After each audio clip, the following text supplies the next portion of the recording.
இந்த உலகத்துல ஒளிஞ்சு இருக்கக்கூடிய பாதி மர்மங்கள் கடலுக்கு அடியில தான் மறைஞ்சு இருக்கு. உண்மையாவே கடலுக்கு அடியில என்னதான் இருக்கு? நம்ம கடலோட ஆழத்துக்கு போக போக புது புது விஷயங்களை கண்டுபிடிச்சிட்டே இருக்கோம். இந்த வீடியோ பல ஆச்சரியமான உண்மைகளை சொல்ல போகுது. வாங்க வீடியோக்குள்ள போலாம். ராக்கெட் உதவியோட யூனிவர்ஸ்ல இருக்கும் எத்தனையோ புது விஷயங்களையும் அதிசயங்களையும் கண்டுபிடிச்ச மனிதர்களால, பூமியில மறைஞ்சிருக்கக்கூடிய எத்தனையோ மர்மங்களை கண்டுபிடிச்ச மனிதர்களால மிகப்பெரிய கடல்களோட துல்லியமான ஆழத்தை மட்டும் கண்டுபிடிக்கவே முடியல. நமக்கு தெரிஞ்ச கடலோட சராசரி ஆழம் 3.7 கிலோமீட்டர். பூமியில இருந்து நிலாவுக்கு இருக்கக்கூடிய தூரம் சுமார் 3,84,400 கிலோமீட்டர். இவ்வளவு தூரம் இருக்கக்கூடிய நிலாவுக்கே 12 பேர் போயிட்டு வந்துட்டாங்க. ஆனா கடலோட ஆழம் எவ்வளவு இருக்குன்னு எக்ஸாக்டா தெரிஞ்சுக்க யாராலையும் கடலோட ஆழத்தை தொட முடியல.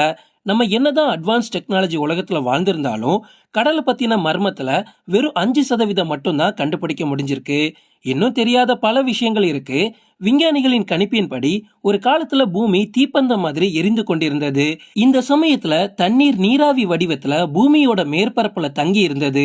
காலங்கள் கடந்த பிறகு பூமி குளிர்ச்சி ஆக ஆக பூமியை சுத்தி எல்லா பக்கத்திலும் இருக்கும் நீராவி மேகங்கள் வடிவுல தயாராகி மேகங்கள்ல இருக்கக்கூடிய தண்ணீர் தான் மழை வடிவத்துல பூமியில பெஞ்சிருக்கு.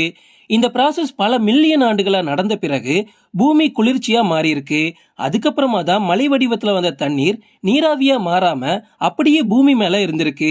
இதுதான் கடலாவும் மாறி இருக்கு. இந்த தண்ணீர் ஒண்ணு சேர்ந்து கடல்களா மாறினதுக்கு அப்புறமா இந்த தண்ணீர் எல்லாமே ஒண்ணு சேர்ந்து கடலா மாறுறதுக்கு கிட்டத்தட்ட பல மில்லியன் ஆண்டுகள் தேவைப்பட்டிருக்கு.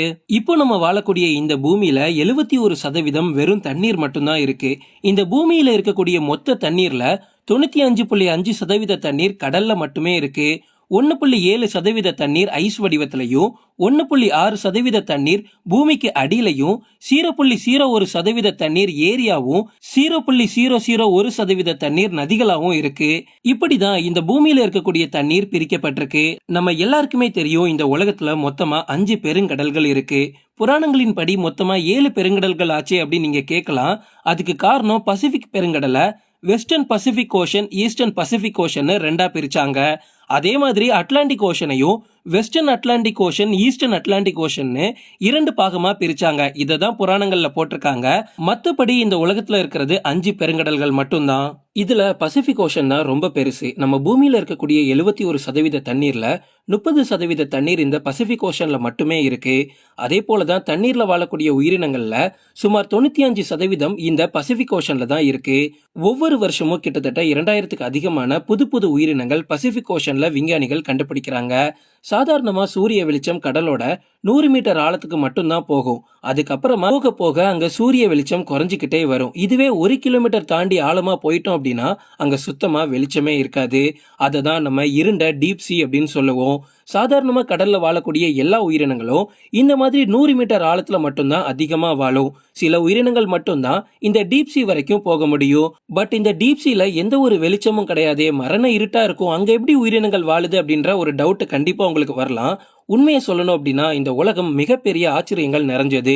இயற்கைகள் எத்தனையோ அற்புதத்தை நமக்கு கொடுத்துக்கிட்டே இருக்கும். இதுக்கு ஒரு பெஸ்ட் எக்ஸாம்பிள் தான் விண்மினி பூச்சி. இந்த பூச்சியால வெளிச்சத்தை உற்பத்தி செய்ய முடியும். அதே மாதிரி கடலுக்கு அடியில 2 கிலோமீட்டர் ஆழத்துல ஆங்கிலர் ஃபிஷ் நம்மளால பார்க்க முடியும். இதுக்கு அதோட தலையில விண்மினி பூச்சி மாதிரியே வெளிச்சத்தை உற்பத்தி செய்யக்கூடிய ஒரு டார்ச் இருக்கும்.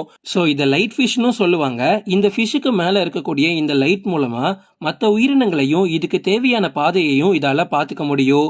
இந்த ஃபிஷ் மட்டும் இல்ல, டீப் சீல வாழக்கூடிய நிறைய உயிரினங்களுக்கு உடம்புலயே வெளிச்சத்தை உற்பத்தி செய்யக்கூடிய கெமிக்கல் ரியாக்ஷன் நடக்கும்.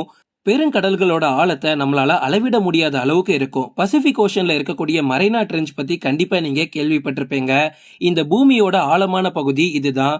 விஞ்ஞானிகள் அவங்க கிட்ட இருக்கக்கூடிய எத்தனையோ அட்வான்ஸ் டெக்னாலஜி மூலமா மரைனா ட்ரெஞ்ச ஆராய்ச்சி பண்ணி பார்த்துட்டாங்க. அவங்களால கண்டுபிடிக்க முடிஞ்சது 10,984 மீட்டர் மட்டும்தான். கிட்டத்தட்ட சொல்லணும் அப்படின்னா 11 கிலோமீட்டர் ஆழம் கொண்டது. ஆனா இது அவங்க சொல்றது சராசரியா. எக்ஸாக்டா இதோட ஆழம் என்ன அப்படின்னு இன்னைக்கு வரை கண்டுபிடிக்க முடியல. இந்த உலகத்தோட உயரமான மலைன்னு சொல்லக்கூடிய மவுண்ட் எவரெஸ்ட அப்படியே தூக்கிட்டு வந்து இந்த மரைனா ட்ரெஞ்சுக்குள்ள நம்மளால மூழ்கடிக்க முடியும். அந்த அளவுக்கு இது ஆழமான பகுதி. நம்ம ஆரம்பத்திலே சொன்ன மாதிரி இந்த நிலாவுக்கு கூட 12 பேர் போயிட்டு வந்துட்டாங்க. ஆனா இந்த ஆழமான பகுதியான மரைனா ட்ரெஞ்சுக்கு மொத்தமே 3 பேர் மட்டும்தான் போயிருக்காங்க. இந்த 3 பேருமே ஆழத்தை தொடல. அவங்களால முடிஞ்ச அளவுக்கு அடியில போயிட்டு வந்துட்டாங்க. அதுல ஒருத்தர் தான் ஜேம்ஸ் கேமரான். எஸ், இவங்க எல்லாருக்குமே தெரிஞ்சிருக்கும். இவர் தான் டைட்டானிக் மற்றும் அவதார் படத்தோட டைரக்டர். தண்ணிக்கு அடியில ஏன் ஒரு குறிப்பிட்ட தூரத்துக்கு மேல நம்மளால போக முடியல அப்படின்னா அங்க பிரஷர் வந்து ரொம்ப ரொம்ப அதிகமா இருக்கும். அந்த பிரஷர் என்ன பண்ணி விட்டுரும் அப்படின்னா நம்மளோட சக்தி வாய்ந்த சப்மரைனை கூட ஒரு கூல் ட்ரிங்க்ஸ் டின்ன நொறுக்கிற மாதிரி நம்ம சப்மரைனையே நொறுக்கி விட்டுரும். கடலோட ஆழத்துக்கு போகும்போது அந்த வாட்டர் பிரஷர் எந்த அளவுக்கு இருக்கும் அப்படின்னா அது எந்த அளவுக்கு நம்மளோட உடம்ப தாக்கும் அப்படின்னா ஒரு மிகப்பெரிய அனகோண்டா நம்மளோட உடம்ப அப்படியே நசுக்குனா எந்த அளவுக்கு நமக்கு ஆபத்தா விளையுமோ அதை விட அதிக ஆபத்து இந்த வாட்டர் பிரஷர்ல நமக்கு நடக்கும். பல நூற்றாண்டுகளா கடற்கொள்ளையர்கள்ல தொடங்கி இன்னைக்கு நம்ம 2023 இருக்கோம். இந்த அட்வான்ஸ் டெக்னாலஜி உலகத்துல இருக்கக்கூடிய மனிதர்கள் வரைக்கும் கடலுக்கு அடியில இருக்கக்கூடிய தங்கங்களை எடுக்கிறதுக்கு போராடிட்டு வராங்க. அது எந்த அளவுக்கு இம்பாசிபிள் அப்படின்னா இந்த உலகத்துல இருக்கக்கூடிய மொத்த கவர்மெண்ட்ஸும் ஒன்னு சேர்ந்து மிகப்பெரிய அளவுல பணத்தை செலவு பண்ணி மிகப்பெரிய தேடுதல் வேட்டையை போட்டா மட்டும்தான் கடலுக்கு அடியில இருக்கக்கூடிய தங்கங்களை கண்டுபிடிக்க முடியும். விஞ்ஞானிகளோட கணிப்பின்படி கடலுக்கு அடியில கிட்டத்தட்ட 20 மில்லியன் டன் கணக்கான தங்கங்கள் கொட்டி கிடக்குதான். இந்த கடல் மனித இனத்துக்கு உணவு ரீதியாகவும் சரி வேலை ரீதியாகவும் சரி ரொம்ப ரொம்ப முக்கியமானதா இருக்கு. இந்த கடலை நம்ம அசுத்தம் பண்ணாம பாதுகாக்க வேண்டியது நம்மளோட மிகப்பெரிய கடமை.